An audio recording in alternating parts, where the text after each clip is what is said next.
Mifaly miarabantsika rehetra mpanaraka tsy tapaka ny fandaharana ao anatin'ny radio fandresena ihany koa eto amin'ny tambazotra tserasera Facebook ao anatin'ity fotoana fahatelo amin'ity an'ity ao anatin'izay dia misaotra an'Andriamanitra lehibe ny amin'ny fahasoavana mitarika anao eto amin'ity an'ity ary isaorana amin'ny mpanompon'Andriamanitra raha mandreny ara-panahy Bishop Patrick sy Révérend Fahandrenarivo ny fanomezan'izy ireo sehatra ao anatin'izany ahafahana mitombo. Dia tsika nomboka amin'ny fotoana amin'ity an'ity manasanao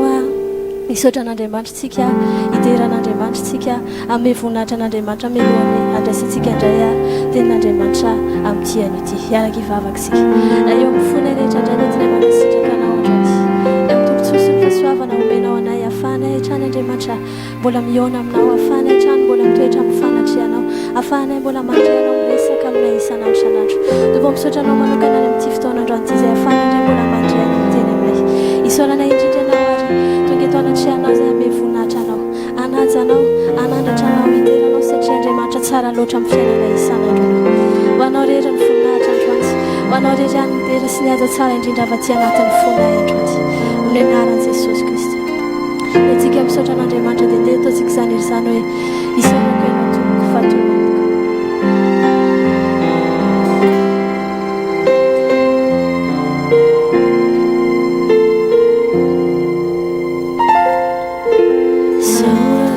ianao tompoko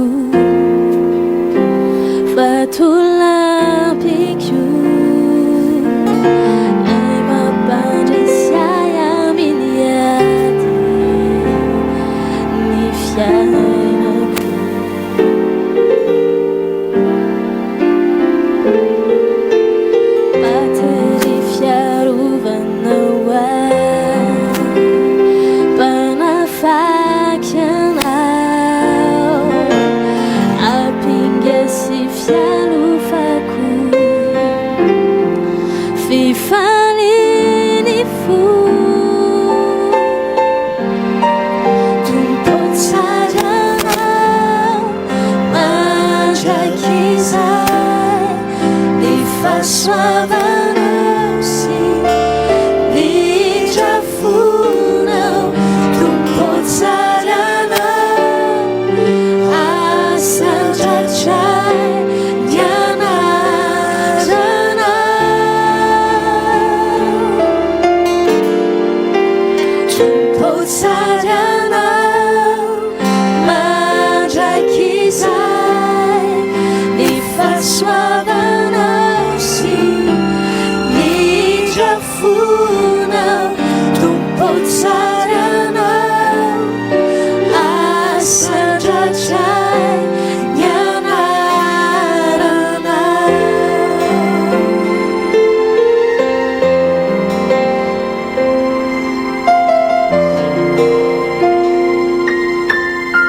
Fali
Mitoetra ambony fiderana izy, ianao le mitoetra ambony fanandratana izy, ianao le mitoetra ambony fanomeza ambony lahatra izy.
Mpanjaka ny mpanjaka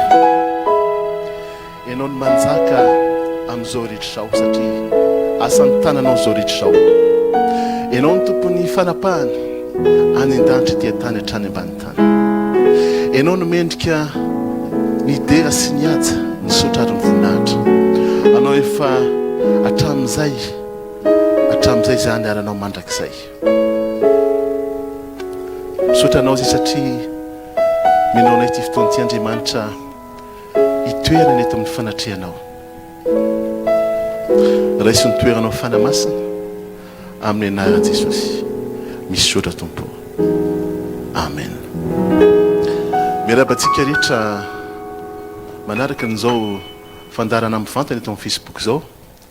sy any radio fandresena FM 97.4 tonga amin'ny fotoana amakitsika ny boky isan'andro mahafinaritra itsika amin'izao fotoana izao zay isoroko an'Andriamanitra lehibe ny fahasoavana afaka mitarika anao anatin'izany famakina ny boky isan'andro mahafinaritra izany anakasitrahaka ihany koa ireo ray aman-dreny Bishop Patrick Andrinarivo Mivady ny amin'ny fahasoavana afaka manana anjara ihany koa anatin'izao ministeran'izy ireo zao. Misaotranao ihany koa manaraka anay eto amin'ity fandarana mivantana ity. Bishop Patrick Andrinarivo no nanoratra ny isan'andro mahafinaritra ovakitsika amin'ity anio ity. Ny loha hevitra nomeny dia hoe tsy ny olana ny lehibe fa izy ny lehibe no ny olana. Alleluia. Zany dia nalainy tao amin'ny Samuela voalohany toko 7:24 zay mivakitoy izao amin'ny anaran'i Jesosy. Ary io Davida tamin'ny olona teo anilany ahoana sy ahoana ngeno atao amin'izay lehilahy mahafaty io Filistina io ka mahafaty tondromaso ny Israely fa zinona moa io Filistina tsy mifory io dia iaika ny miaramila an'Andriamanitra velona. Amen. Ny fanazavana hoe maro amin'ny olona no disy mifantoka amin'ny olana loatra any ka tsy mahita afa-tsy ny olana variana miresaka olana foana ary farany lasa ny olana no mahazo toerana be loatra ka na Andriamanitra aza dia lasa tsy mahazo toerana araky ny tokony izy firintsony. Ingany tsy ianao zany olona zany amin'ny anaran'i Jesosy. Aoka ho azonao fa nafiry nafiry ary nametina na inona ny olana mety atrehanao dia tsy misy na iray akory aza lehibe no Andriamanitra zany. Ko manomboka an'io aza ny olana lava no indraindraina na resahana lava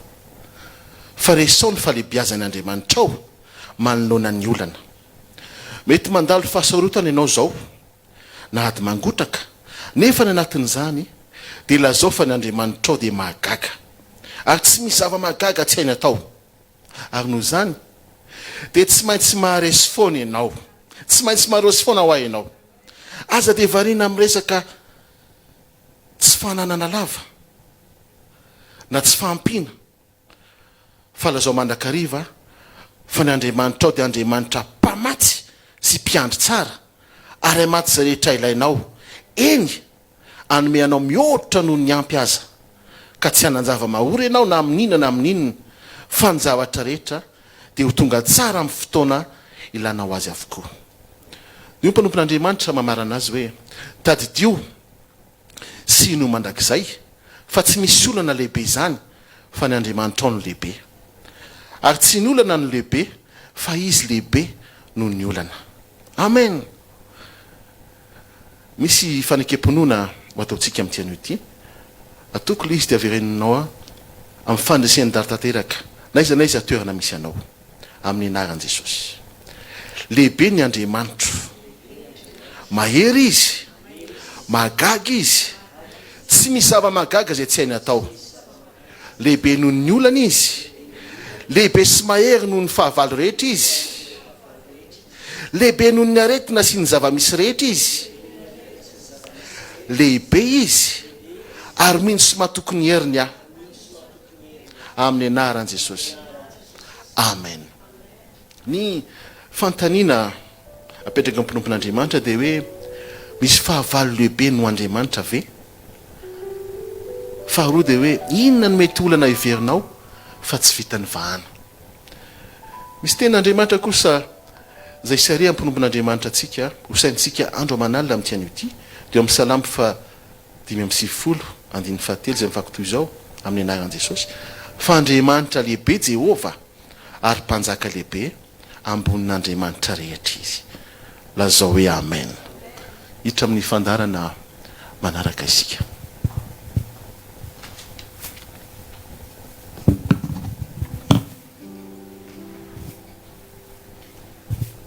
Eny ary faly miarabanao amin'ny anaran'i Jesosy Kristy Tompo indray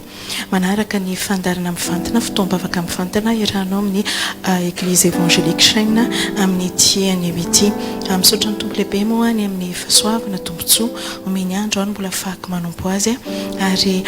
isoroko indrindrindra ihany koa indray aman-dreny ara-panahy Bishop Patrick sy Révérend Farandrianarivo izay filompanorona ny fiangonana Chaîne izany. Tonga anatin'ny fotoantsika izay ahafahantsika mitondra fanatitra tadio tsara fa fotoambavaka izao hatrantsika izao tsy haiko aiza toerana mety misy anao anatin'ny tokantrano fa Jesosy dia niteny naiza naiza engonany roa na telo izy amin'ny anarako dia eo avony dikan'izay mety roa sy telo ianao anatin'ny tokantrano fa eo avony ny tompo ary izy mifalaza baiboly milaza manao hoe aza miseho fona eo anatrehako izy tsy mitondra fanatitra. Zay no hitondrako anao anatin'ny ten'Andriamanitra amin'ity anio ity Matthieu 5:20 Jesosy moa nolaza nyity teny ity hoy izy manao hoe fa miariarena ho anareo any an-danitra. Mino fa ho any an-danitra ianao izay manaraka ny fandarina amin'ity anio ity hoy izy fa miariarena ho anareo any an-danitra toy izay tsy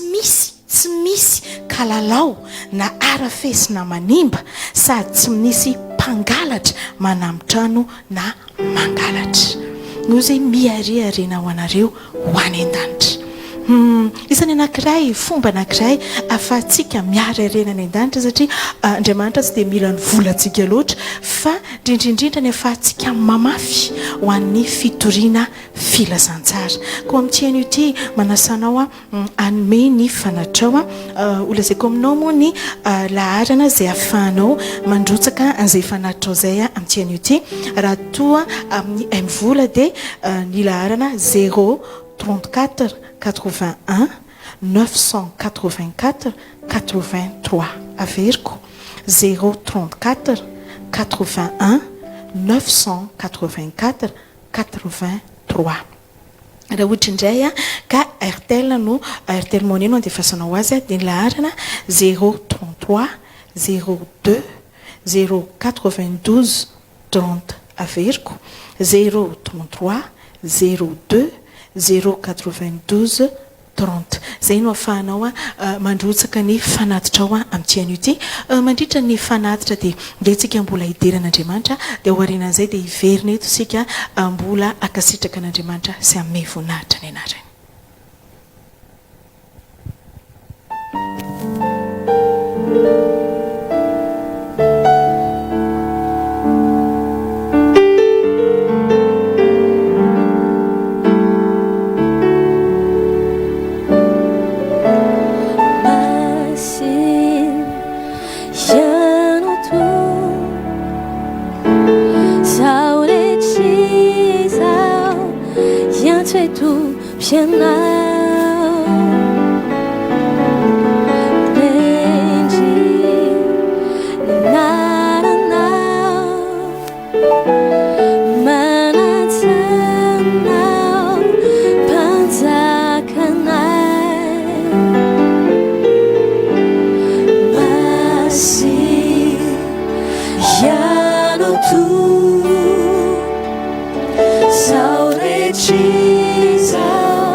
Vavaka ho an'ny fanatitra amin'ny tiany ity. Hitanao rehefa natoditra ilay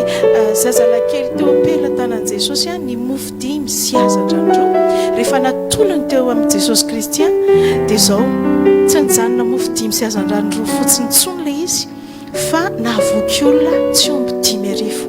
Amin'ny tiany ity ihany koa atolotritsika eo apela tanan' Jesosy Kristy ny fanatitra izay nentintsika mba olona maro 10,000 mihoatra no afaka hovonjena indray andray ny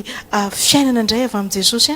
miainga avy amin'ny fanatitra izay nentintsika satria afahantsika manao fandaharana amin'ny televizion, afahantsika mandefa fandaharana amin'ny radio ary afahantsika ihany koa manana ny fotoambavaka amin'ny vantana tahaka izao. Ka andeha tsika ianao amin'ny tiany ity hiaraka hanolotra izany eo am-pelantanan'ny Tompo amin'izao fotoana izao. Raha io reto atolotra eo anatrehanao eo an-tananao Tompo ny fanatitra ho tahaka ny mofo dimy sy hazan-drandro avy amin'ny zanakao tsiraray avy. Fa raha ny mofo dimy sy hazan-drandro aza nahavoky olona tsy omby 10,000 maika Tompo fa ireto atolotra tsiraray avy reto eo anatrehanao indray. mba olona maro indray tompo ny andray an Jesosy ho tompony sy mpamonjiny, mba olona maro indray no andreny filazantsara ino an Jesosy Kristy, olona maro indray no anolotra ny fiainana ho anao, voninahitra ray dia aterina ianao amin'ny anaran Jesosy, misaotra fanahy masonao. Amen. Eny ary melohany andresantsika indray lehilahin'Andriamanitra amin'ny tian'ity izay amoky ny fanahiko sy ny fanahinao indray amin'ny ten'Andriamanitra dia andehantsika hiankohoka eo anatrehan'ny Tompo izany.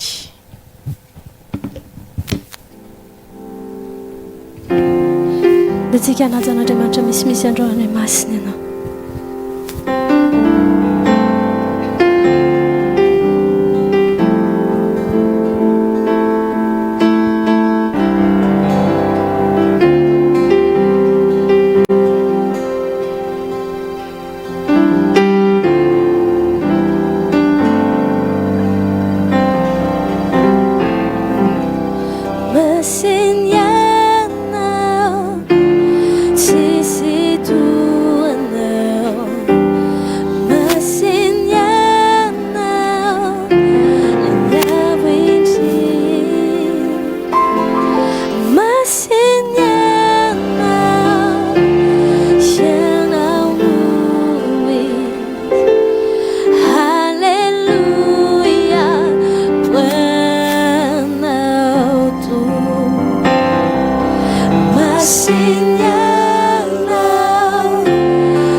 Hallelujah.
fahazan-dranomasina ianao.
Mahatsara ilay mihoatra noho eo amin'ny fanatrianao.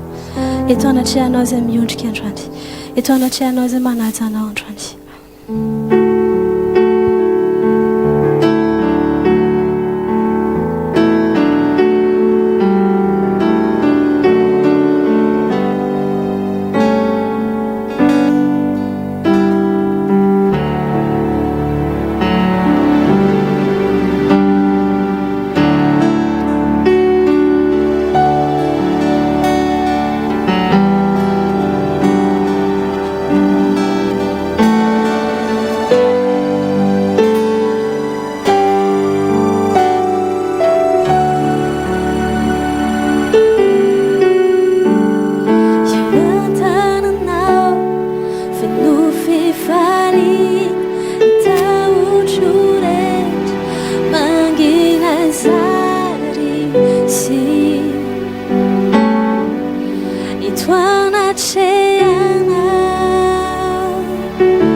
Alleluia.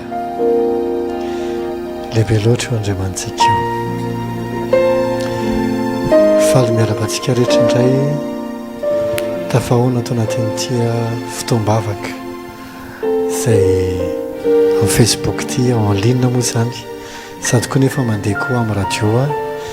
dia ny radio 97.4 FM radio fandresena io zany. Misy koa ny Tsirabe, ny Fianaratsoa,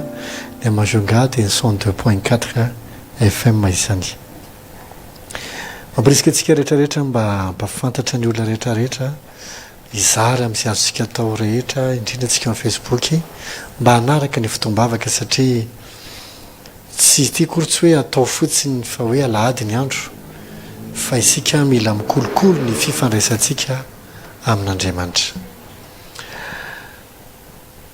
Andro farantsika izao efa tena hoe kely sisa dia ho avy Jesosy.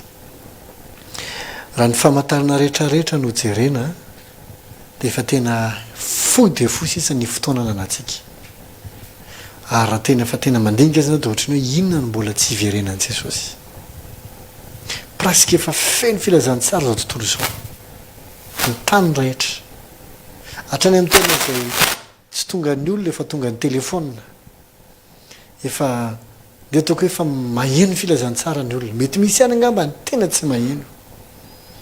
Fa ny Baiboly milaza satria possible ny hoe misy olona tena tsy maheno filazantsara mihitsy. Fa ny Baiboly milaza mazava fa Andriamanitra dia miseho amin'ireny olona eny anatin'ny fieritreretany. Donc zany misy fomba foana hitsaran'Andriamanitra ny olona rehetra na izy na izy. Tiako atongavana amin'izany dia izao tena efa kely sisa ny fotoana. Dia hiveniny amin'ny raha lanitra ny tompo dia akarina isika ho eny aminy. dia araka ny aminy halleloia amin'ilay fampakaram-bady lehibe tena teny amiko anao sarotra aminao no mijanona eto tsy morana mijanona eto jesosy mihitsy no ny teny fa tsy mbola nisy fahoriana lehibe tahaka izany teto ambonin'ny tany atram'izay nandorena anazy koa izay nareo izay ny atapo-trano aza midinao an-trano tsony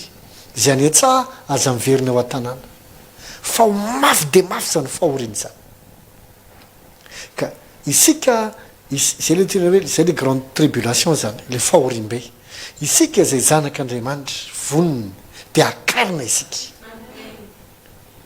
akarina ho any amin'ny tombo tsy ho isany adinao tao anatin'izany fahorim-be zany fa raha tombo anao ohatra ny hoe leo hito ihany aloko de tiako miteny aminao tsy ho zakanao zany andro zany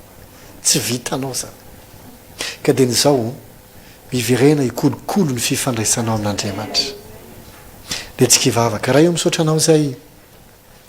fa afaka mandre ny teninao indray amin'ity anio ty ny angatahako fanamasina de tena ianao ny teny amin'ny alalako ianao ny ikasika ny fony tsirairay avy zay mandre zao teny zao na izy na izy ary na aiza na izy tsy androany ihany fa hatramin'ny ho avy na rovinona isy enony zao teny zao fanamasina ianao amangy azy ikasika azy ary ny fahasoavanao anenika azy anova azy indray hanina fifandraisana kaikaiky kokoa sy lalindalina aminao amin'ny anaran'i Jesosy amen zavatra kely anankiroa no tiako hifampizarana aminao amin'ity anio ty dia mikasika ny fitiavan'Andriamanitra sy ny hoe ahoana ny fomba vavaka rehefa tsy hitantsony zay vavaka atao satria indraindray ny olona rehetra samy manana ny fahoriany tsy voatery foana hoe ao anatin'ny confinement de hoe mijaly daholo ny olona tsy ny olona rehetra mijaly ka fa ikena fa misy no misofriry fa ndraindray koa tsika tadianana fieritreretana hoe mijaly daholo ny olona rehetra misy olona tsy mijaly amin'izao misy olona tena vaomay izy faly misy olona vaomay mitombo arena sy nama zarynareo hitombo foana sitranay zao samy manana zay falin'ny olona kanefa anio te resaka kely ny mikasika ny fitiavan'ny tompo anao sy ny hoe ahoana moa zany natao rehefa tsy mahavavaka atsony ianao rehefa mijery ny fiainana zanak'Israely ianao reo olona zay taranak'i Abrahama i Abrahama le nanaovan'Andriamanitra fanekena fahita azy sy ny tarana ny mandrakizay ary amin'ny alalan'ny tarana no hitaina ny firenena rehetra ambony ny tany Andriamanitra nefa nyteny tamin'ny Abrahama hoe ho avy ny andro ho andevony amin'ny firenena zay tsy fantany ny taranakao ho andevoziny ampahoriana ny dikan'izany fa rehefa afaka efa-jato taona dia hivoaka ao izy ary tsy hivoaka fotsiny tanapolo fa hivoaka ao hitondra harem-behivava nandeha tokoa ny fotoana nisy mosary tamin'ny fotoanandro talohan'io mosary io dia namidiny rahalahy Josefa namidiny tamin'ny Ismaelita da rehefa aveo rehefa tonga tany Egypta Josefa dia namidiny Ismaelita teo amin'ny tsena nandevo dia nividiny Potifara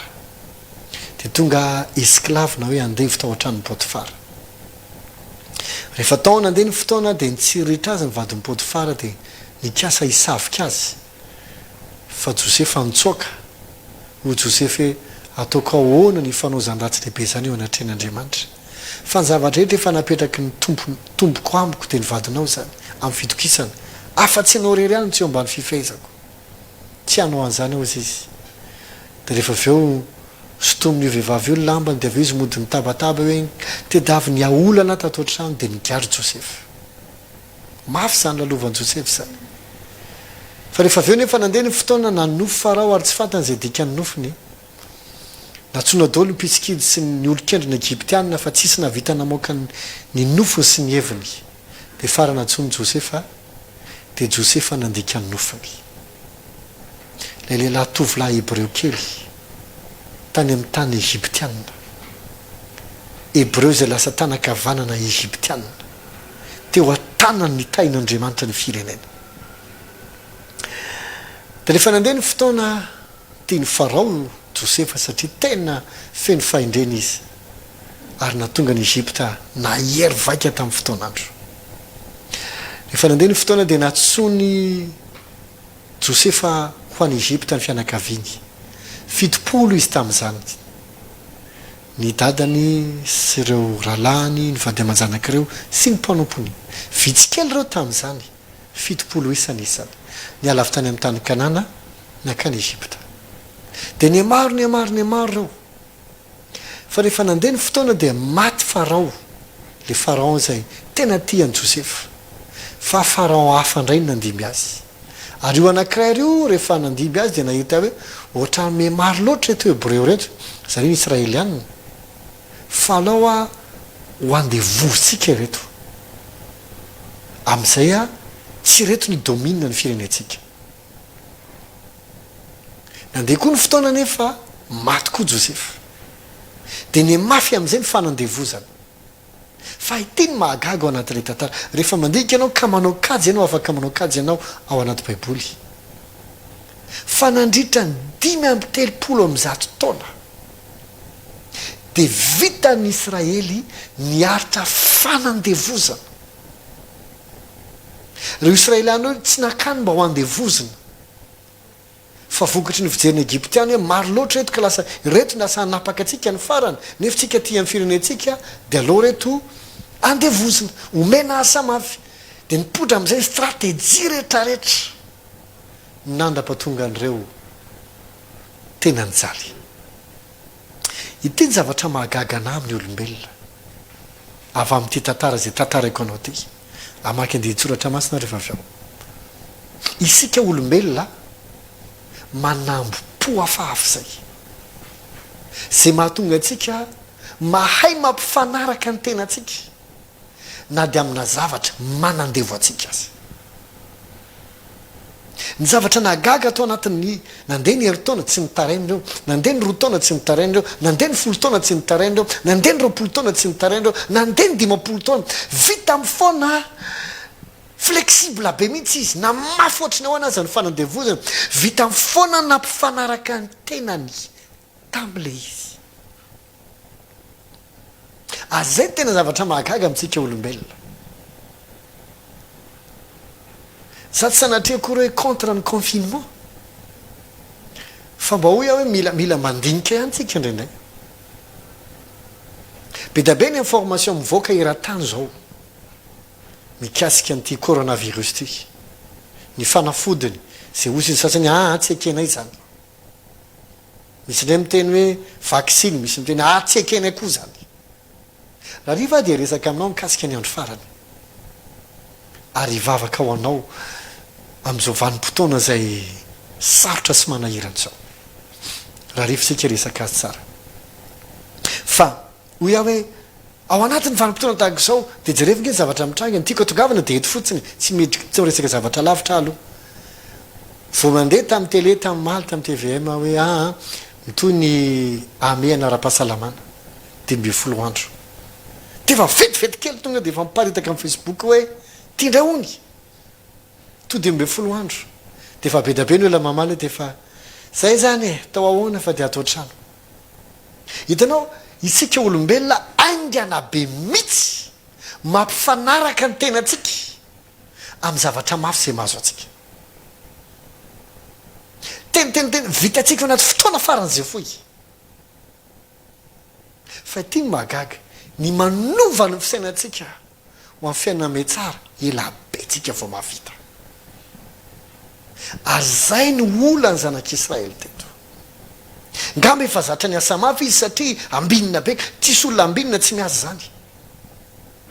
Fa kanjo rehefa mienjana ny lalàna dia ozy foana zareo tsy problème atsika zany, tsika manambola, tsika tahin'Andriamanitra, vita tsika zany. Dia nandeha ihany ny fotoana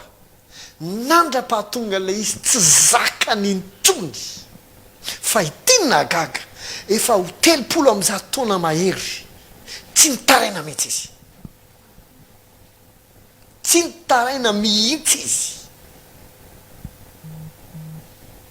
misy olona nge am'izao fotoana zao betsaka nge ny olona zay sahirany fa rehefa misy mitarina de aza mitabataba ho avy tsika efa za tsika zakatsika foana io vitatsika eo e tsika koa mahavita. misy olona tena ohatra za mihitsy, ohatrany hoe fafetreta angamba de hoe efa nateraka hijaly ahako de zakako foana eo rangaha. Zay raha olombelona zay, zay raha olombelona zay. Mora aingana be mihitsy tsika mampifanaraka ny tena tsika amin'ny fijaliana, fa somary ela isika mampifanaraka ny fisainatsika ho amin'ny fiainam-baovao. Ka eto inona ny antony tenako zany satria rehefa avy eo iresaka mikasika ny fitiavan'Andriamanitra. Satria indranay tsika efa diso ela loatra tsika ny aina atao anaty fomba mpivavahana zay hijerevantsika an'Andriamanitra ho tahaka an'Andriamanitra zay ratsy fanahy masika mpampijaly mpampahory. De rehefa torina am'izay anao Andriamanitra fitiavan'Andriamanitra tsara Andriamanitra be fadeferina de lasa ela be tsika mampifanaraka an'saitsika vao manaiky an'le izy. Fa rehefa tena hoe kapoka avy amin'Andriamanitra io sazon'Andriamanitra zao eo ny ano tonga de manaiky tena mariny sany tompo mifonako. Zay tena ke isika olombelona mizavatra mila lamina kely anatsika satria lasa sarotra amintsika ny mandray ny fitiavan'Andriamanitra sy ny fahatsara'Andriamanitra, fa mora amintsika ny mandray fahoriana sy fijaliana ary fanandevozana. Fotoana ny fiovany zao ahitantsika atraiza ny fitiavan'ny tompo. Fa nandeha ny fotoana tsy Andriamanitra ny tsy te hamonjan'izy ireo, tsy Andriamanitra ny tsy te hiasa amin'ny fiainan'izy ireo, fa saingy zao tao anaty fahoriny tsy mba niantso an'Andriamanitra mihitsy izy. Zay no olana. Fandeo vakitsika ny Exodosy toko 10 ka ny andininy 7:20.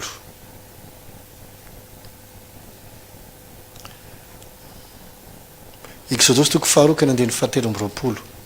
sy ny 4:20. Ary tao anatin'izany andro maro zany de maty ny mpanjakany Egypta, ary ny zanak'Israely ny sento no ny fanompony ka nitaraina. De niakatra tany amin'Andriamanitra ny fitarainany noho ny fanompony, ary Andriamanitra nandre ny fitarainany de natsiaro ny fanekeny tamin'ny Abrahama sy Isaka ary Jakoba. Eto amin'izay iresaka voalohany ny hoe inona ny vavaka atao rehefa tsy mahavita mivavaka tsony ianao. Fantatrao ve ny tokony atao? Jerevo tsara ny voalaza eto. Rehefa mafy loatra ny zavatra nazon'ny Israely, dony 7:20 hoe ary tao anatin'izany andro maro zany de maty ny mpanjakany Egypta ary ny zanak'Israely ny sento. Mamelahy teny anao noho io sento-pony io, noho io fitarainana izay mivoaka avy amin'ny alalan'ny fisentona io, dozy ny Baiboly hoe de niakatra tamin'Andriamanitra ny fitarainany noho ny fanompony. Niakatra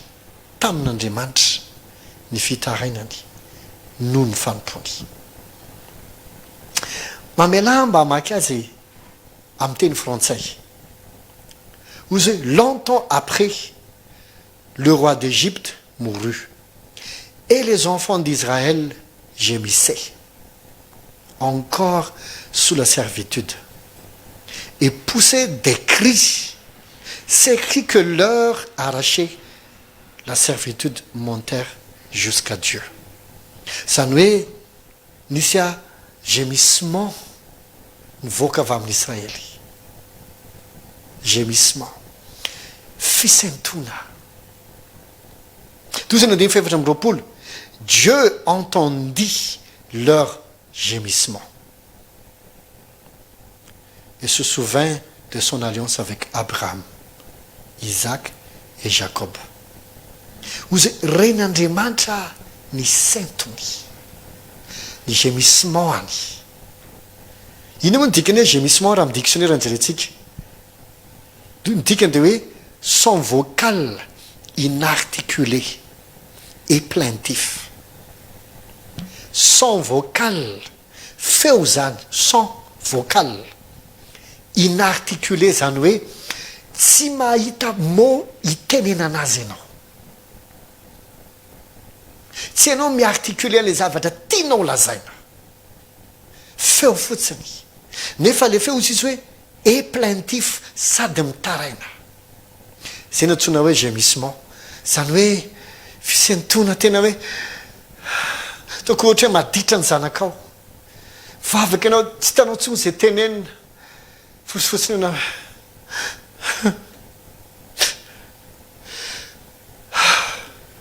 te hiteny ianao fa tsy mahavita miarticulé ny teninao ianao, tsy manana teny, tsy manana mot ho lazaina. Ary ty tena mahafinaritra ao anatilay izy. Na dia zay fisetony zay azy, tsisy teny tsy fantatra, tsisy vavaka tsara lahatra, tsisy mot évangélika tena hoe sophistiqué charismatique, tsisy an'izany nivoaka teo fa fisentona. Dozony baiboly hoe niakatra tany amin'Andriamanitra ka dia tsaroany ny fanekeny tamin'ny Abrahama. Wow! Amin'ny fotoana tsy hitanao intsony ny vavaka izay atao. Hoy isanao tsy hitako intsony izay tenenina, ny ranomasoko sisy ampotrapotraka. Misaity fotsiny ohatrany hoe Jesosy. Nao anaty lohanao miasa be tonga dia 1000 mots à la minute. Ny ambavanao ohatrany hoe te hitenenao fa tsy tafavoakanao tsony anatinao. Iny le tena vavaka tonga ny amin'Andriamanitra. Ndraindray mantsika vavaka hoe ohatra hoe ndao tsika hifady hanina herinandro dia mieritreritra anao fa mila mahita tenenina be mihitsy ako, adinidimy tsy akijanona 100 mots à la minute, Jesosy mangataka aminao antianao dia ohatrany hoe tena zanaka mahery mivavaka. Misy fotoana ianao tsy hitanao zay tenenina, misy fotoana ianao tsy hoe miarticulé intsony ny fahatsapanao sy ny ady-tsainao sy ny etaetanao.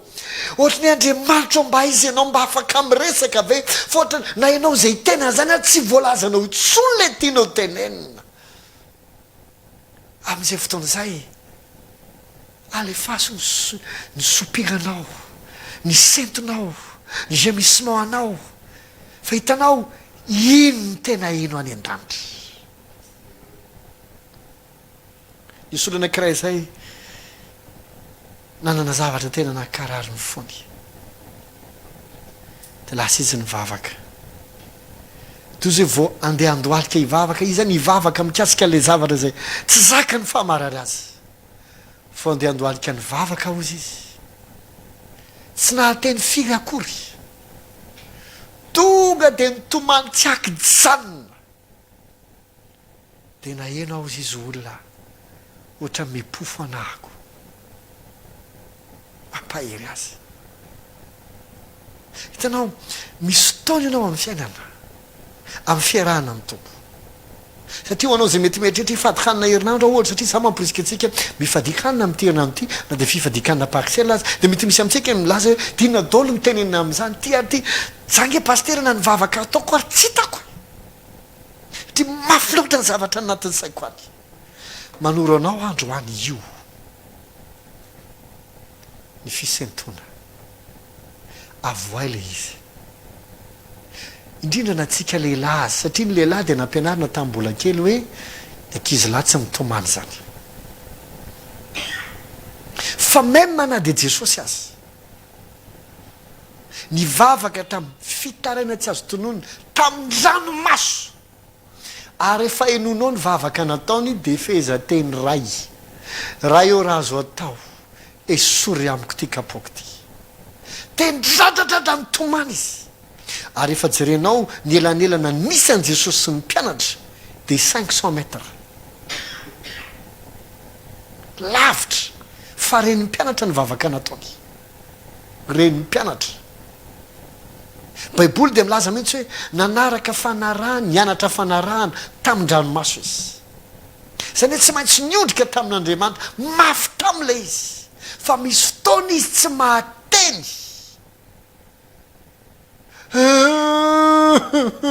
ohatra zany fotsiny dia ranomaso io loha voalaza ny bokyny romana ihany koa hoe fitaraina tsy azo tonoina misy fotoana le izy tsy voalazanao ntsony fa mifanamasina amin'izay no mitaraina anatinao amin'ny fitaraina tsy azo tonoina dia ohatra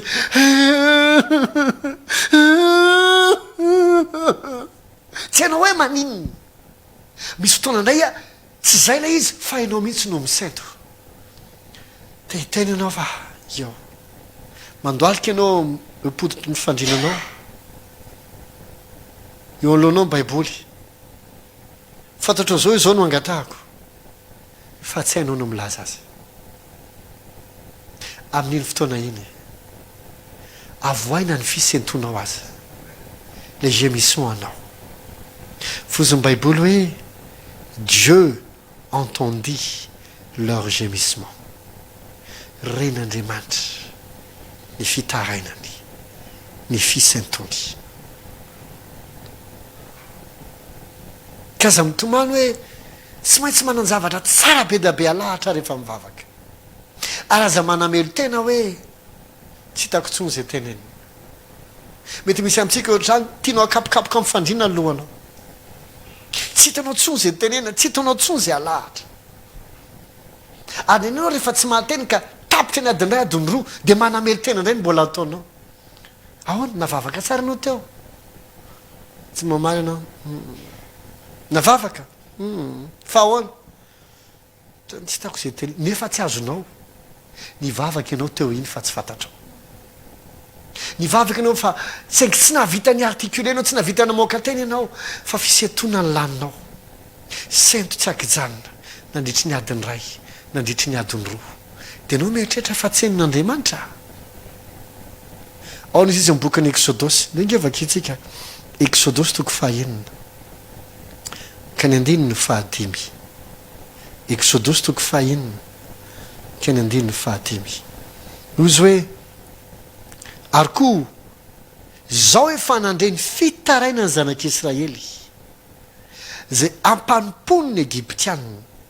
ka dia tsaroko ny fanaikako izao efa nandre ny fitaraina ny zanak'Israely amin'ny teny français dia mitovy ihany hoe reko gémissement en Israël les saintony miaraka amin'ny fitarainany inona le mampitaraina azy le fampanimpona zany hoe tsy navita ny teny ny zanak'Israely hoe mafy loatra mahazo anay hoe mijaly loatra fa misento dia misento makany amin'Andriamanitra mitaraina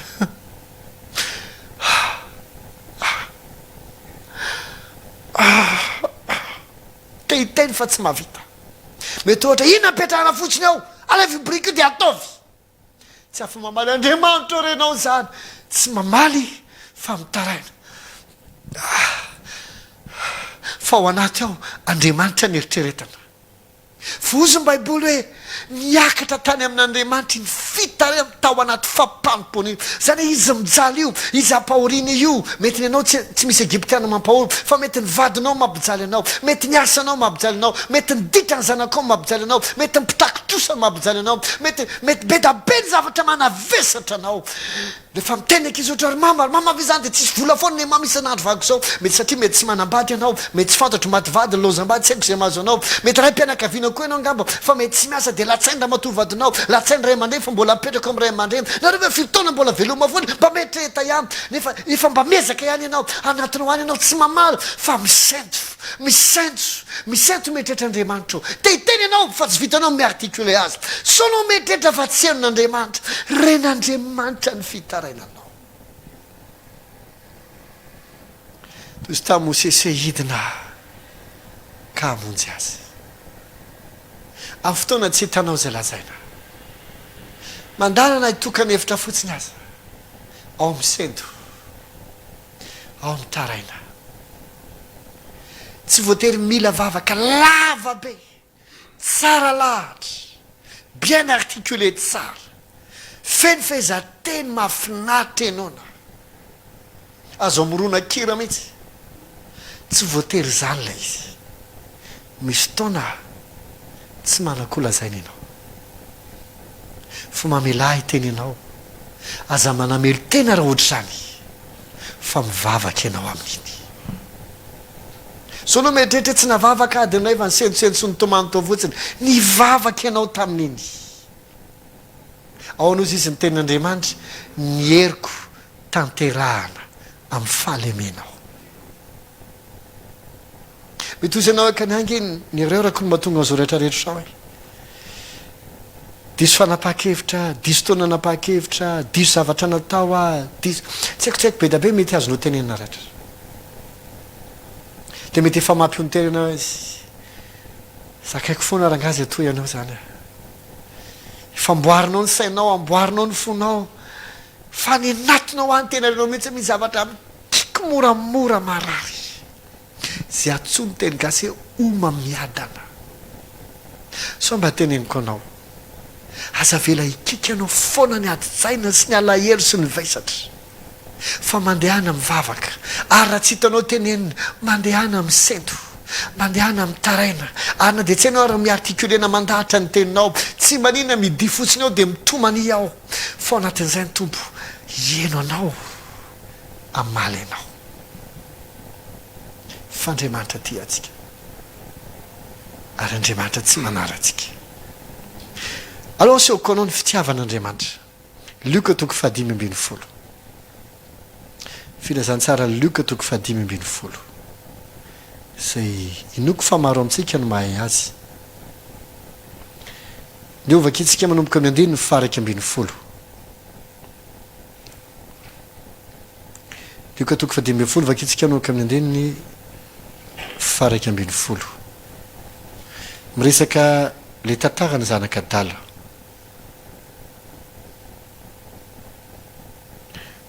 aroa Jesosy nisy lehilahy anankiray nanana zanaka amin'ny rahalahy aroa le zandriny tamindrainy raiko omeo any anjara fananana tokony ho ahy dia nozarainy tamin'izy mirahalahy ny fananana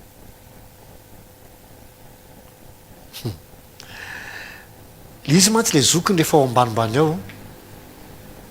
be fialonana be dia hoe io nge nandany fananana ohatraohatraohatrao nefa efa mitovy nge ny zarainy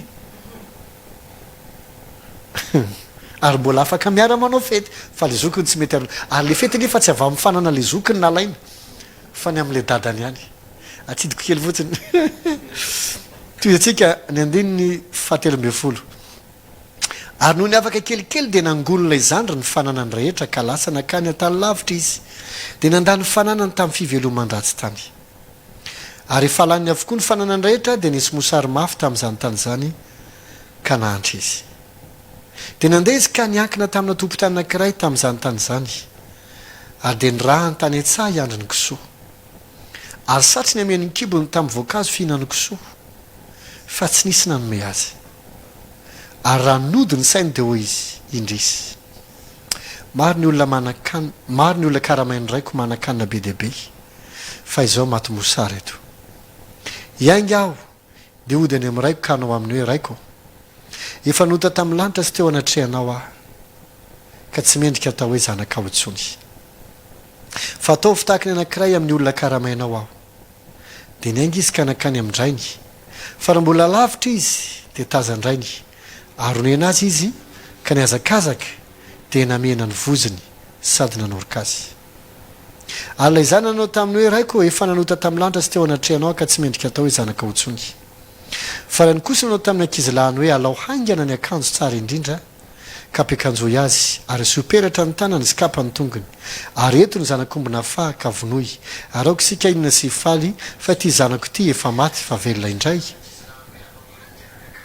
ary efa very fahita indray dia ny faly izy ajantsika hatrao tsy rehefa tsara nge rehefa lany fanana n'ity zanak'adala ity zay azony avy amin'ny rainy dia verina foana amin'le nyteneniko teo aloha teo dia lasa izy niankina tamina tompo tany anankiray mitady asa zany dia nasainy io tompo tany io ny andro ny kisoana ity tovolahy ity zanak'olona mpanankarena nanna nahoana ny tena antsika zany satria nanana mpanompo maro ny dadany ary reo mpanompo reo tsy mpanompo fadiranovana fa izy ihany no ny teny manakanina be debe mpanompony raiko zany hoe raha resaka sakafo sy ny zavatra ilaina milamina tsara ny mpanompo ary tsy anakiray tsy anakiroa fa maro ny mpanompony rainy dika zay zanak'olona mpanan-karena izy fa rehefa mafy ny fahoriana de jerevy a tsika ho aingana be mampifanaraka ny saitsika amina fahoriana aingana be izany mamela ohatra hiteny kely amin'ty resaka vaccine be da be mandeha amin'ny Facebook ty efa misy mantsy projet azonao jerena amin'ny internet zavatra teny ko porofona diso na marina fa anatin'ny internet zany misy projet anakira ngeza be eran-tany zay antsoina hoe ID 2020 zany hoe identité a 2020 ina le identité hoe identité digitale zany zany hoe empreinte digitale zay atonga ny olona rehetra tsy mila karapanondro tsy mila passeport tsy mila permis fa io fotsiny puskely napetaka na amin'ny tanana kavanana na amin'ny androna fa misy an'izany a Norvège fa misy an'izany échantillon zambetsaka any Amerika de iny fotsiny naiza naiza le anao na mandeha métro ianao de iny fotsiny kitsink na ny andronao fotsiny ataonao eo kitsink vidy zavatra anao de iny reo le amin'iny ny compte bancaire rehetrarehetra tsy ny passeport fa iny anatin'iny zavatra rehetra nefa tsy azon'ny olona raha rivotsika resaka azy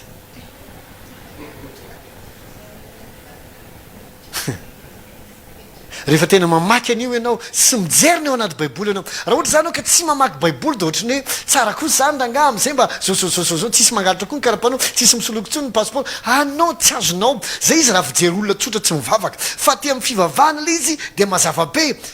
satria ohatra ny an'zareo any Danemark de efa namoaka lalàna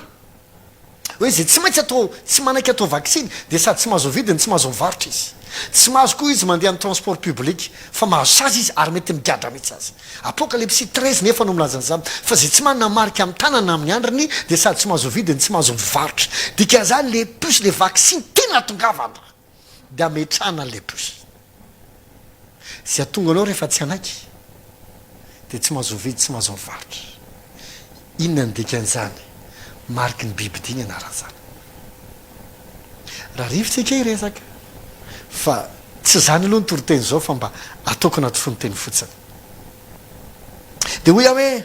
hoe vetivety kely le tovolahy de nampifanaraka ny tena ny tao anaty fahoriana azay koa nge nitanjo ny olona sasany hoe alao atsofoko anaty fahoriana mafy confinement faran'zay lava indrindra mandrapa tonga ny olona ala merci any zavatra ny sasany teny sasany atao am'izay za mino fa ny fanjakany atao amitsika tsy misaina zavatra oatra zany fa ny asony vahoaka fa misy olona any ananany any firenekafany ambony any zay tsy fahaizana fanjakanina firenena fa te ametraka ny antsoina hoe nouvel ordre mondial zay te higere zao tontolo zao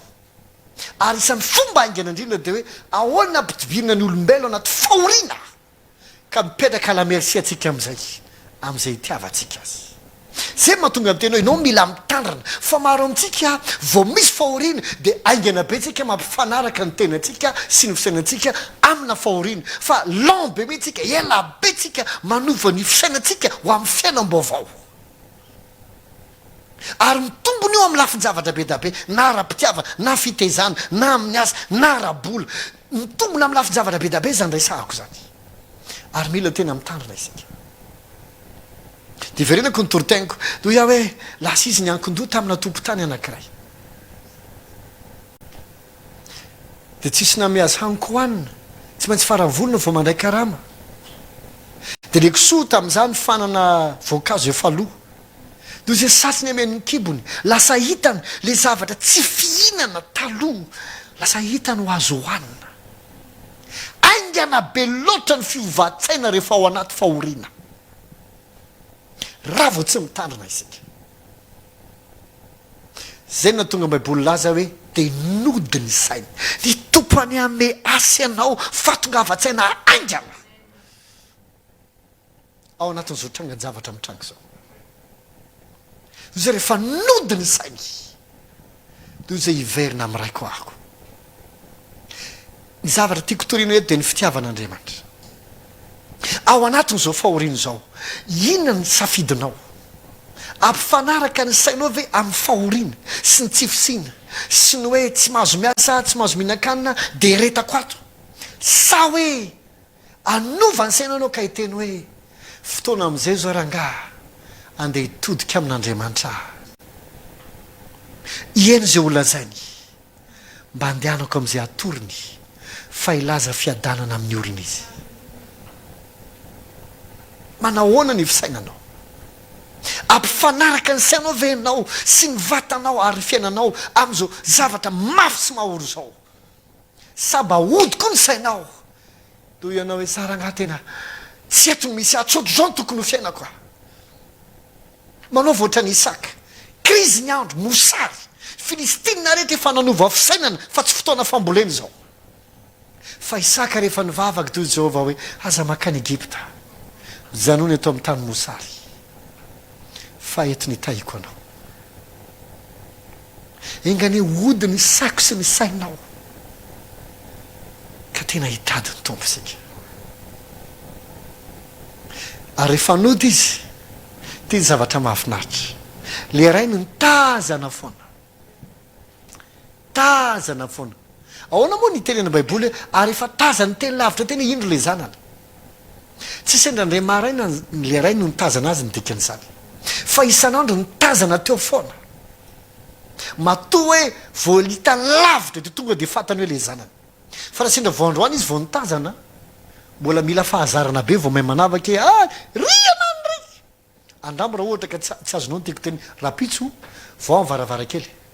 dia mitazana lavitra farak' izay tazanao raha ianao manavaka izy iny na inona iny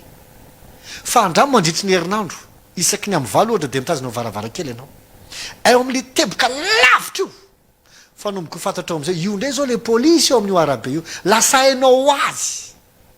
exact ohatr'izay le teto teo foana le ray miandry nandrapa tonga io vao mipotra zany tonga dia iny izy iny fa tsy ohatry ny olona rehetra mandalo dika zay Andriamanitra miandry asa ianao roventsika no hody ny saitsika ampifanaraka ny saitsika amin'ny fahoriana ve tsika sa hiverina ieny ny tompo fo zao amin'Andriamanitra nge na mpanompo aza manakanina be da be tsy maika avafa ny sanany ty tovolahy ty dia nandany ny fanana tamin'ny fivelomany ratsy fa saingy zao fatany na dia nanao fanao ratsy ny azy izy fatany ny ray ny andray azy ho mpanompony tsy sanody tany io raha tsy fatany toe-pony rainy betsika ingeny ankizy maditra te hiverinao hatrano fa tsy satsony satria fatany voamodimody ao tonga dia nidada amin'ntsy anazy amin'ny angady sy ny arona dia saloko rangaha ty za mahatonga ireo tanora be da be vagabond tsy samoditsony eny amin'ny ray aman-drainy satria fatany toe-pony dadany na ny toe-pony mamany f'Andriamanitra tsy ohatr' zany aleo ahaka tantara anankiray any amin'ny Deutéronomie toko faraky amin'ny roapolo asehoko ny hoe ohatry ny ahoana le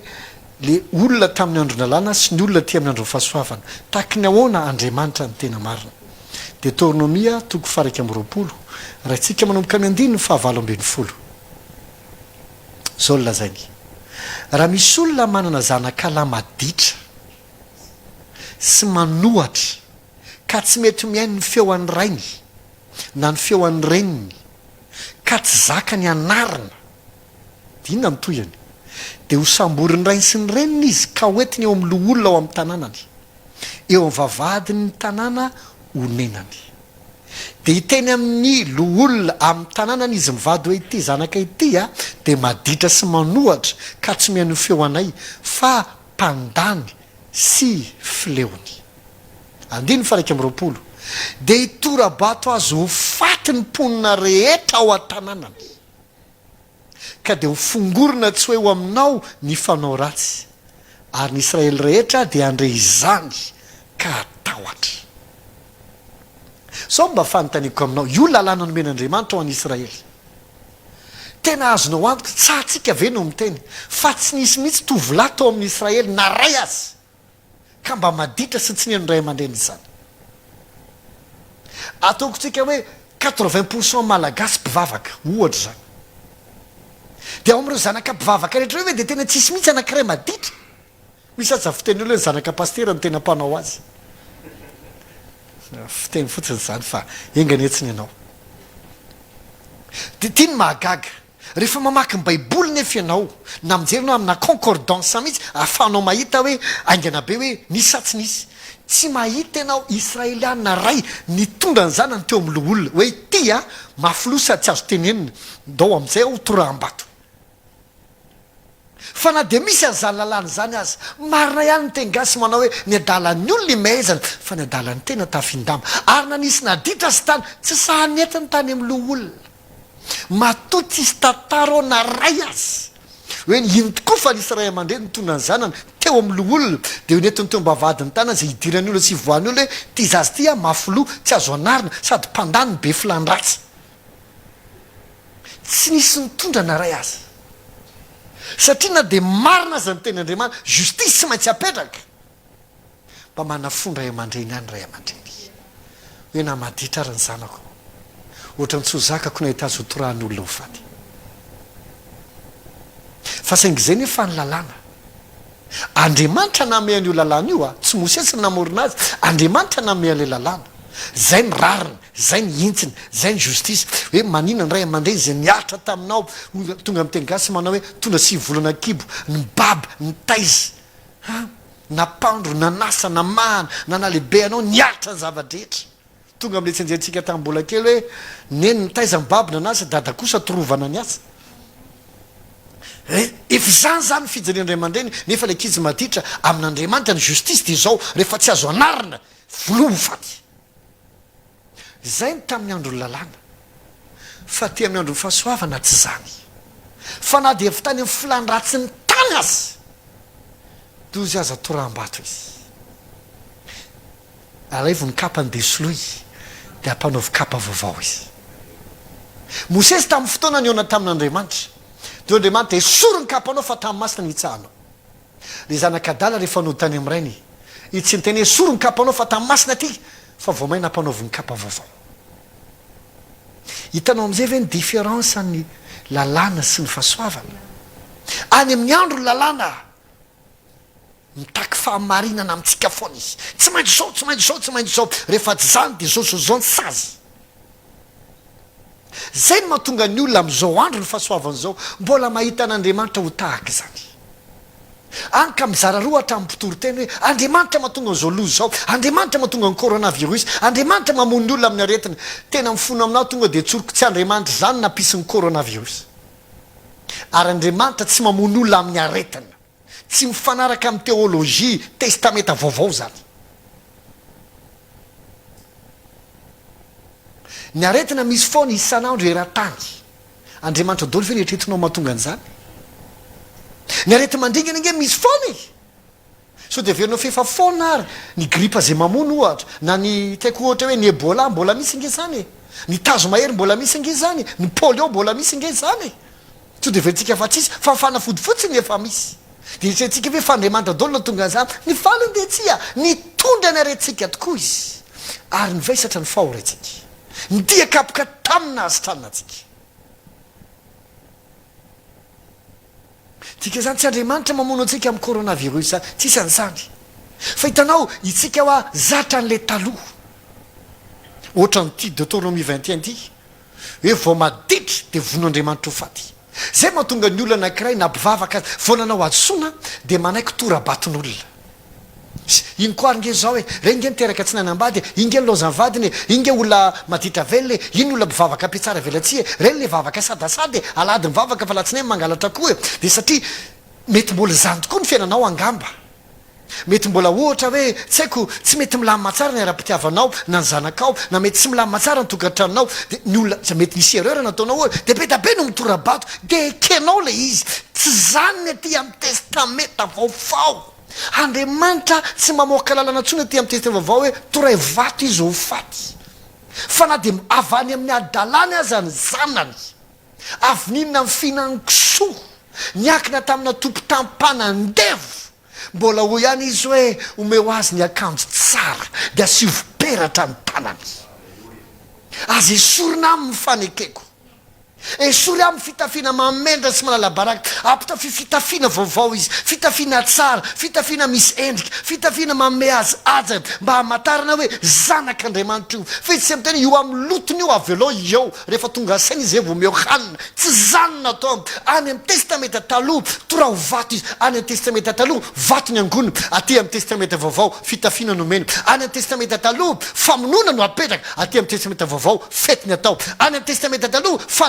fandevenina no atrea aty amin'ny testamenta vaovao fiaraha-misakafo no atrea any amin'ny testamenta taloha fahafatesana ny atrea aty amin'ny testamenta vaovao finanankanina be sady fety ny atao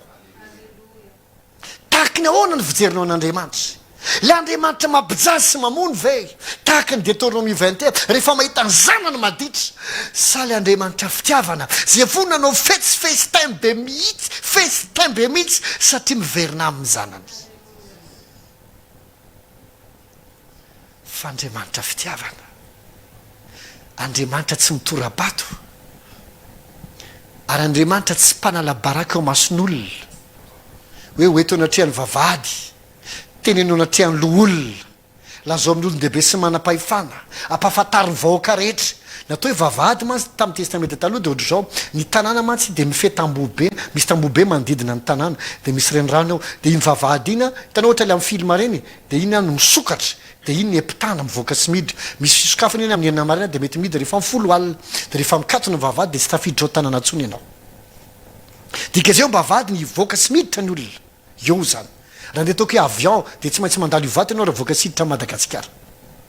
dia eo zany terena amin'ny olona rehetra zay mivoaka ity zaza maditra mafilo dia inona zavatra hitranga ny olona rehetra zay mandalo mahazo mitoraka movety zany no mitranga amin'izao fo misy zavatra kely problème kely ny fiainanao na paster na olotsotra na mpivavaka na mpiandra na mopera tout le monde mitorabato anao anatin'ny Facebook anatin'ny internet anatin'ny tsy haiko ny SMS sy na miresaka daholo makasazy olo zay teakasa rehefa misy problème mitrango zao tsisy olona mamonjy makasazy ao betsaka zavatra mitranga zao dia zao aty ananiny jerenge anareo nge zany zao no mitranga feno mpitorabato ny tanàna satria etrehetiny olona fa mbola ohatry zany Andriamanitra tsy ohatry zany miandry anao izy ianao miaraka amin'ny lotonao ianao miaraka amin'ny faratsinao ianao miaraka amin'ny ereuranao ianao miaraka amin'ny fofonao zay tsy dia tsara von'Andriamanitra amiana anao le boska dalaba le raboska hate amiana anao anadio anao ampitafy anao amianao voninahitra ary le zanak'omby efa nafatao le zanak'omby toy hoe vonoy vonona teo ho masina tian'Andriamanitra ho hitanao ny priany fitiavany anao dia Jesosy Kristy izy le zanak'omby nafa le mato atsika fo izy ty zanako ty efa maty fa velona indray possible angenao velona fa konto maty miasa ihany ianao fa efa maty fa velona mianatra ihany fa efa maty fa velona toy izy ty zanako ty koa ohatra zany fa kehitriny izy velona satria nahoana za amin'izay mamiazy fiainana tsy netiko aty amiko izy mba hotorahako vato misy olona tsy mahazaka an'izany tsy matatra mahitanao hoe ianao miaraka amin'ny adalanao rehetra mbola karakarain'Andriamanitra satria zareo miandry Deutéronomie 21 ampiarina aminao miandry io zay famaninana tsy mba torahana zay zany ve niaritra teto foana tonga amin'ny teniny sasany fa maninona nianina foana reny zao fa izy tony efa ela be tsy mivavaka vao miverina mivavaka to tonga dia mahazo sehatra zay raha teto foana toatra ny tsy mahazo sehatra mihitsy tabataba ny zokony rehetra ny solagna manary fohatra zany mihitsy inona fotsiny aiza fotsiny zany lo aiote anay zay mba niaritra totra n'izay tiana ihany no misandratra atao amin'ity fiangonana ty totra n'izay tiana ihany no misandratra atao amin'ity orinasy ty ato amin'ity tranotira reny ihany zay tatotrany zay nga mba nangalaboly zany zay nga mba niteniteny foana zany zay nga mba naditra sa niny ekolazy io verimamy zanakireo tany nandeha tany an'izay vehivava sy niditra tany verina avany izy sady tsy nianatra izy ny tsy nandoha ekolazy izy napoka ny tao anaty poketra anareo ry mama io foana nenareo io foana nenareo marary fo ny eny rehetra fa izy koa iny mahagaga tokoa dia zao ohatra le maditra ihany no mampitomany tohatry ny foana ny tianao tafiana lamba dia marary ny eny rehetra satria no olana amin'ireo endry dia petehatra amin'ny tsara ataony bedehatra amin'ny famendrehany fa le adala mahita hoe tsy mendrika anaty atao hoe zanakao aza, tsy mendrika akory ahako fa tsy manina ataovy mpanompo ahako, tsy afaka hiaripetraka aminao amin'ny efitranonao aho, tsy afaka hivezivezy hifaly ao an-trano aho, tsy afaka hijoira na hifaly amin'ireo tombontsoa mahazanaka, mafy loatra mahazo aho fa mba ekeo ana dia mpanompo azy. Fa Andriamanitra tsy niteny kinao nge ny adalanao na tonga an'izany. Andriamanitra tsy manao an'izany, ny lalàna no manao an'izany, justice. Fa aty amin'ny testamenta vaovao Kristy ny fahamarinantsika, aty amin'ny testamenta vaovao Kristy ny fahamasinantsika, aty amin'ny testamenta vaovao Kristy ny fanavotana sy fahindrena ao antsika. Ary mijerentsika Andriamanitra dia mijerentsika izy avy amin'ilay zanak'omby izay novonoana, ilay zanak'ondrin'Andriamanitra tsy esy kilema, dia izay mendrika anaovana fety izy. Ka nio hoy amantsy ianao, movy ianao anohatra ilay zanakadala tamin'ny voalohany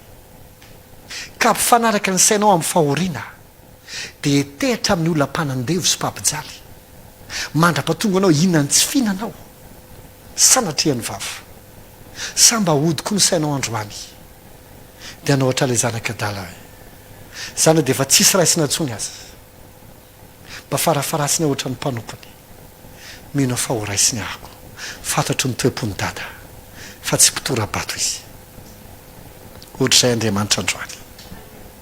na tsy nahavavaka mihitsy azy ianao, na nisy fotoana azy ianao nahita fipoahana ngezabe sy fitahiana ngezabe, fa vao mai ny tombo ny vehivavinao na ny lehilahinao, mety vao mai ny tombo ny adalanao rehetra, so noho zao tsisy raisina ntsony. Dia nao ve mieritreritra fa tena mila fadikanina roa volana ny olona oatra anao vao mihaino Andriamanitra? Tsy a vao hitan'Andriamanitra ao anatinao ao hoe Jesosy fonina raisinao tokoa fa ia tonga dia aingana be miaraka amin'iny sentonao iny, iny fisentonao iny, na dia tsy mahavita miartikule azy ianao, iny gémissementanao iny, dona ny an-danitra ny ampon'Andriamanitra izy, toy izay hidina amonjy ny oloko amin'izay a raiko loatra ny fitarainany. Ninina antony fitarainanao? Andriamanitra tsy mandatsa anao. Andehantsika haka fotoana hiverina hifanakaiky amin'ny tombo, hiverina hifanakaiky amin'ny tombo. Tiako sika hivavaka zao,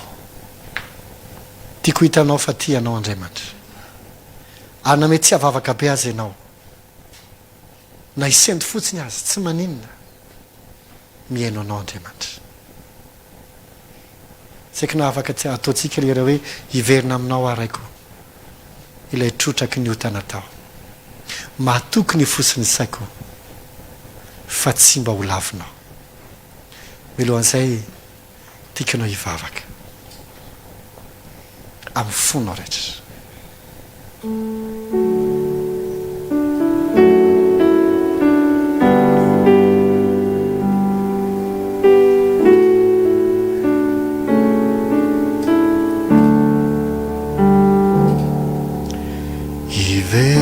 Hiverina minao ao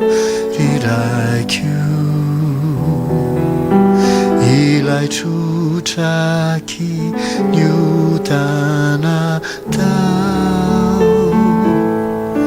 matoky ny fosiny saikio fa tsy mba olavinao. Do avetsika ihany. Hiverina minao ao riraikio, ilay trotraky ny otana tao, matoky ny fosiny saikio fa tsy mba ho lavinao.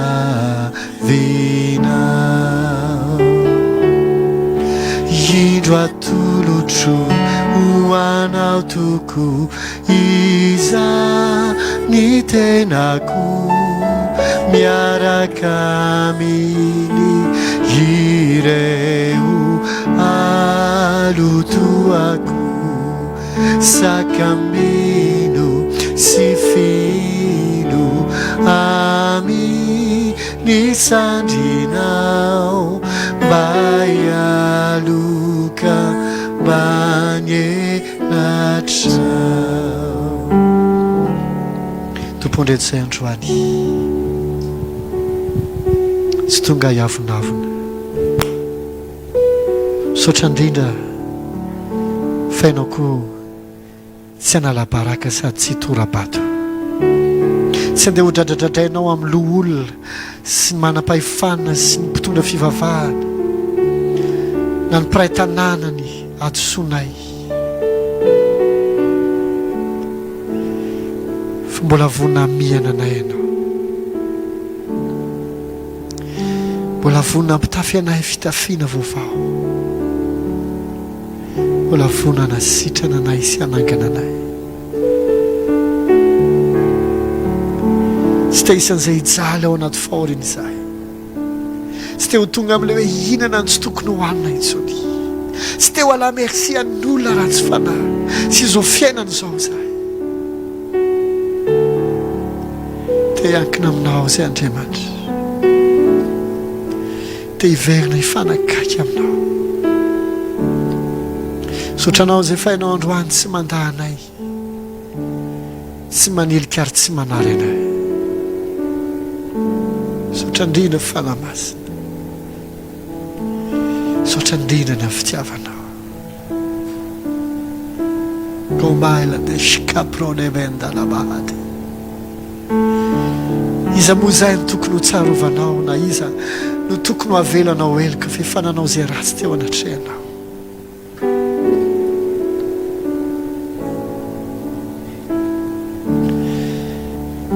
Misy olona any mety sahirana amin'ny fitezan'ny zanany ary manenina amin'ny zavatra maro,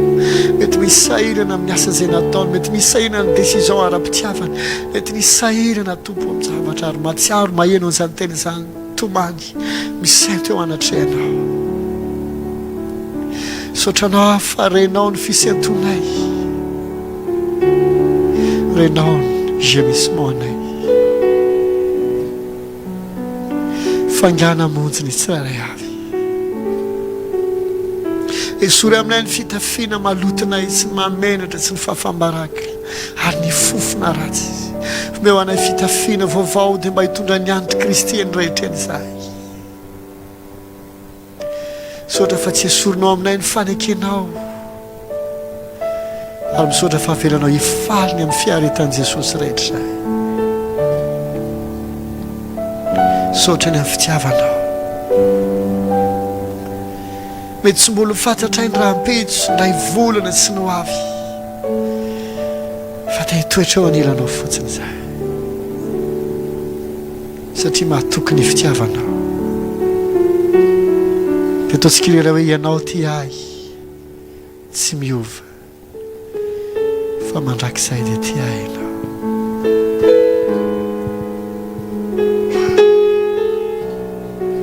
Kondalabaya setra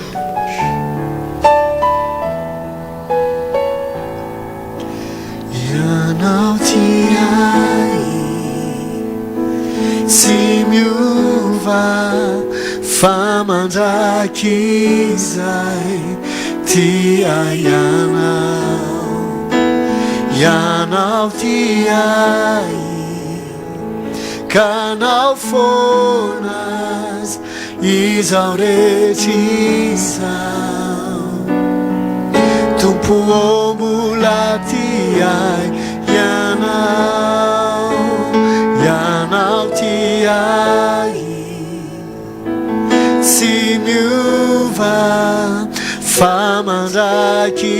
izay ty ahy ianao ty ahy ka anao foana azy izao rehetra izao. Tompo mbola ty ahy ianao tompo mbola tia ianao tompo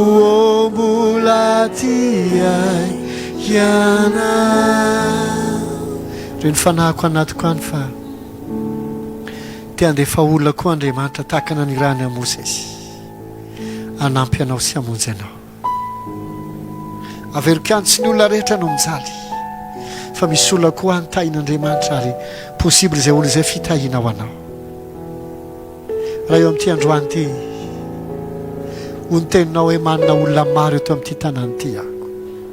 na eto Madagasikara izy na ny ampitan-dranomasina izy aza vela isantira irery izy na manambady izy na nlaozany vadiny izy na tsy manandray aman-dreny fa kamboty izy aza vela isantira irery izy enony fisentony sy ny fitarainany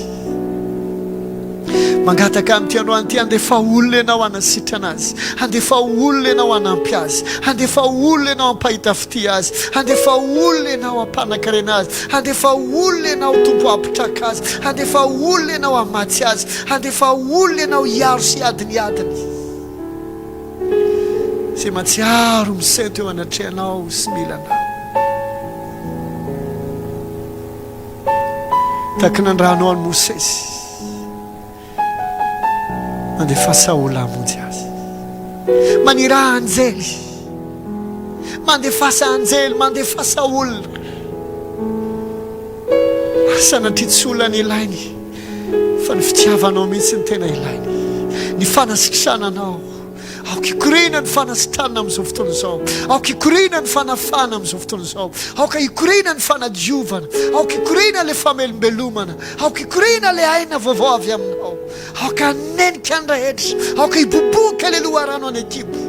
aoka ikorina le renirano ampatanjaka ampahery aoka ny hafananao anenika azy aoka ny fitiavanao anarinazy aza vela isy olona atsiaro ho tsisy piraraha foka ianao andefa olona anampy sy hamonjy tady amin'ny fotoana aza ohatra mikisaka ny hafa rehetra fa afaka mahatonga famonjena avany avaratra sy any atsimo ianao avany atsinanina sy avany andrefany ianao manana olona maro ianao azo ampiasaina na online izany na mivantana izany na aizy io na aizy nizaniza olona milanao misento eto amin'ity tany ity na iza na iza amin'izao firenena rehetra zao eno azy ianao ka mamalia araka ny aben'ny fitiavanao misaotrany amin'ny asanao misaotrany amin'ny famangina sy ny fanasitranana terina ho anao ny fankasitrahana rehetra amin'ny anaran'i Jesosy misaotra fanamasina amen.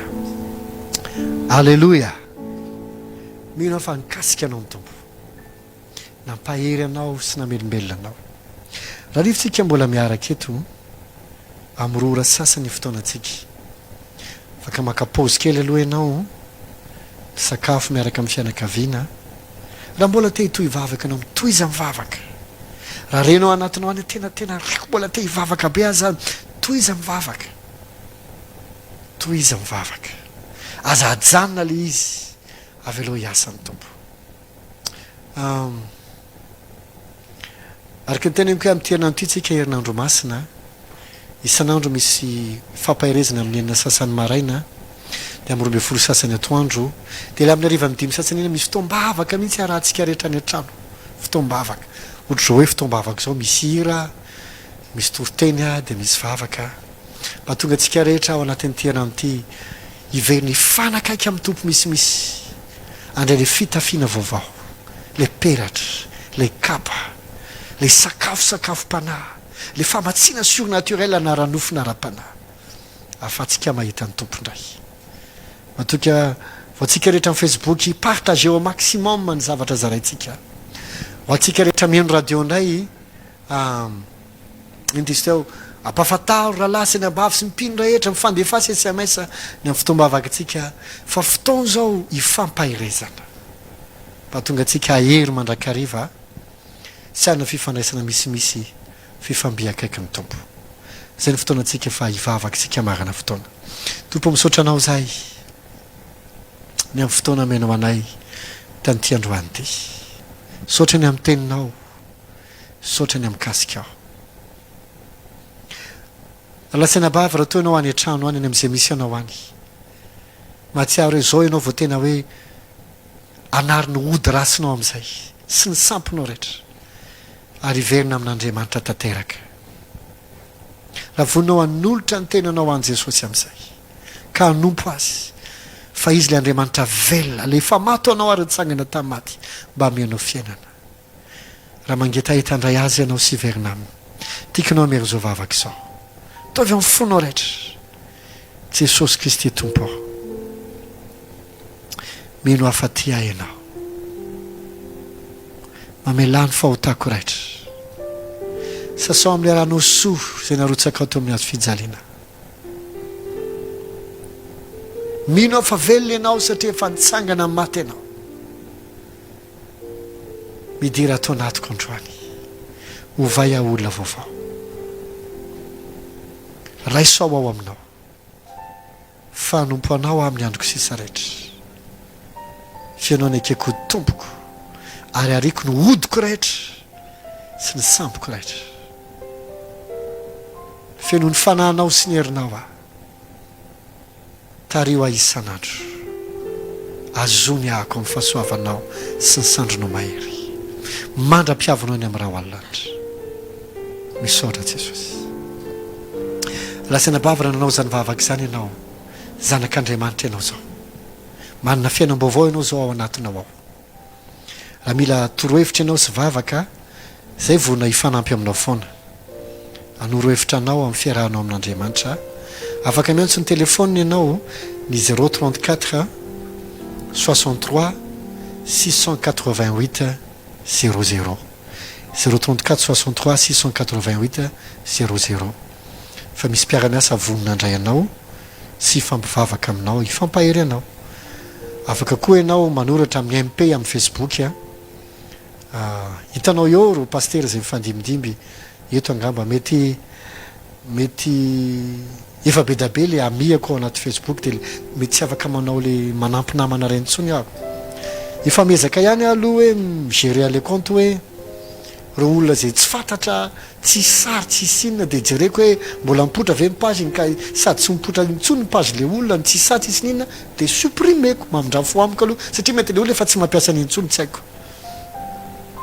de mba hafahana mandray olo-kafa ka raha ohatra hoe tsy voaray anao anaty le compte ihany de reo pasteur reo hitanao eo daholo afaka amiako ao ry zareo de afaka manoratra amin'ny zareo koa ianao de tonga ty aminay ny fangataham-bavaka de vonona hivavaka anao zay vonona norohevitra anao mandrakarivo zay fa de samy mitomba fahasoavana tsodrananao androany ny fitiavan'Andriamanitra meno anao isan'andro ny firaisina avy amin'ny fanamasina ho aminao isan'andro ny fahasoavan'i Jesosy Kristy tompo anenika anao isan'andro amatsianao izy amin'izay rehetra ilainao hiaro anao izy amin'ny ratsy sy amin'ny loza rehetra anohana anao izy amin'ny voninahitra hiaro anao amin'ny fandrika izy sy amin'izay olona mpandrava sy mpamitaka rehetra tsofokoranao tsisy aretina anakaikin'ilay anao tsisy mpangalatra na loza tampoka na mpamisavy avita amin'ny savy na hakitika anao sy ny ankonanao fantanan tompo ahery aminao ary ameanao fiadanana ao amin'izay rehetra ilainao fiadanana ao amin'izay rehetra mahakasika anao fiadanana ao aminao amin'ny anaran'i Jesosy amen